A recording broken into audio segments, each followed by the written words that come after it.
Greetings from Johannesburg. I'm Richard Sirulanta. Let's take a look at our top stories. The ICC drops the Kenya's president's long-standing charges of crimes against humanity. Sudan has been accusing UN peacekeepers of helping the rebels instead of civilians. Now it wants them out of the country. And it's been a year since global icon Nelson Mandela passed on, and the world remembers.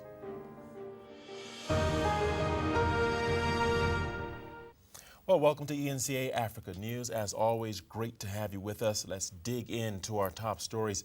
And we'll start in Kenya, where Kenyan President Uhuru Kenyatta is off the hook at the International Criminal Court.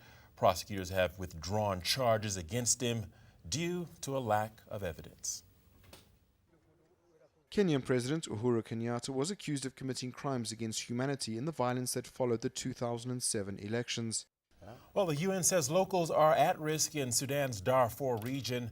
This comes as its team engages with Khartoum about an exit strategy for peacekeepers.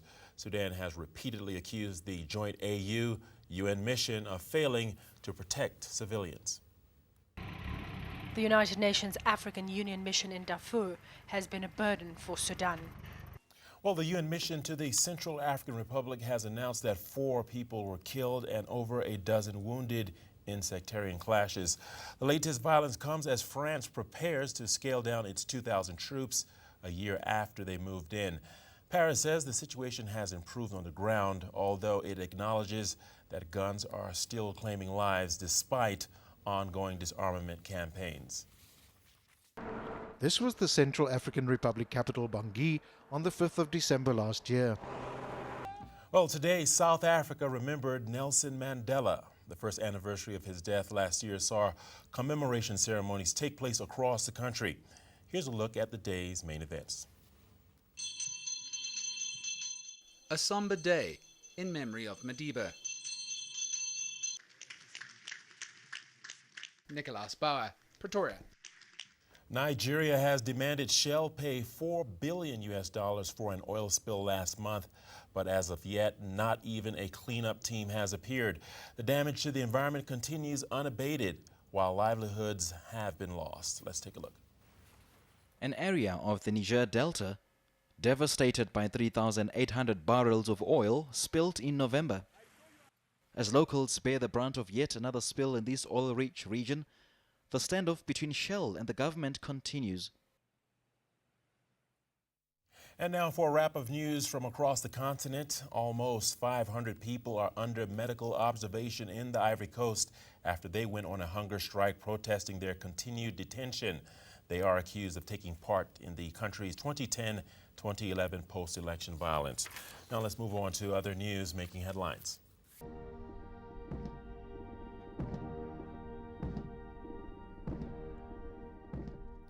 And still to come, tourists are flocking in from around the world to view the place where Nelson Mandela grew up.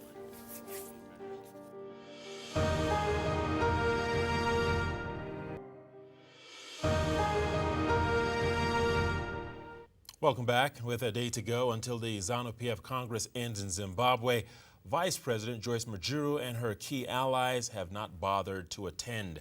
They've been accused of wanting to topple and kill President Robert Mugabe, who's been in power since independence. Analysts say Mugabe will now ensure he's surrounded by loyalists. Several of Vice President Joyce Mujuru's allies stayed away from the ZANU-PF Congress this week after one was fired and others were suspended. Mujuru was for years seen as one of the frontrunners as Mugabe's successor.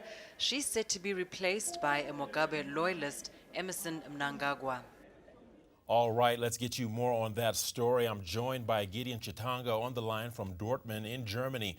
Well, he's a political analyst in Zimbabwe. Gideon, thank you for joining us. First off, a lot of Vice President Joyce Mujuru's supporters have either been fired, suspended, or excluded from ZANU-PF's Central Committee. What is next for ZANU-PF, and who is likely to guide the party? Clearly, President Mugabe has just used this Congress to consolidate his power on the party.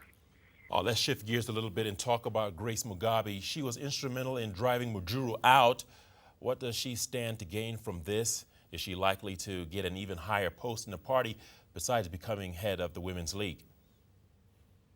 In the past 2 months, Grace emerged from Gade's bedroom to become a pseudo prime minister, if we can say that.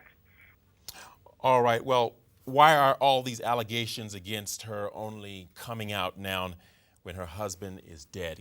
Could you answer that for us?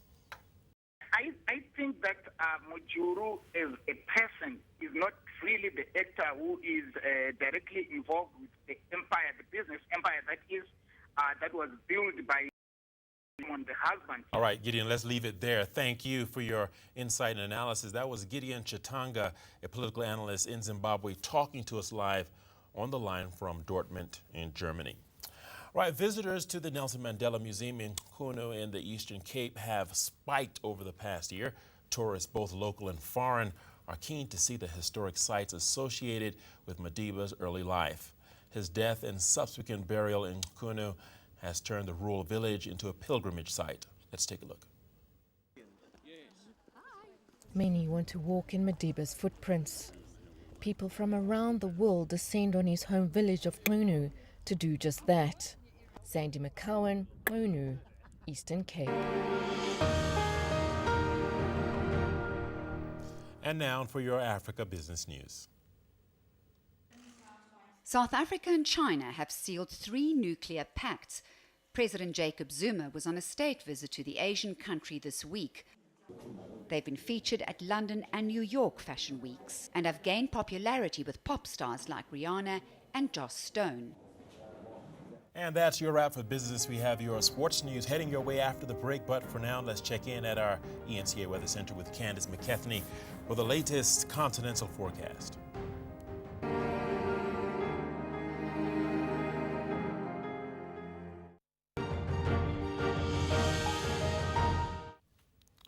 Welcome back. Here's a wrap of sports news making headlines. The current generation of Ivory Coast players is yet to win the Africa Cup of Nations. Well, as new Ghana coach Avram Grant takes charge of the Black Stars, he's aware it's not going to be easy. His first challenge is the upcoming AFCON 2015 tournament, a tough task as Ghana have been drawn in a very difficult group. Let's take a look. Avram Grant faces more than one challenge as head of Ghana football. The respect is both ways. I will respect the players need to respect the national team and the people of the country. And that's your wrap for sports. For the team, I'm Richard Searle saying thank you so much for watching, and we'll be right back here, same time on Monday. So, see you then.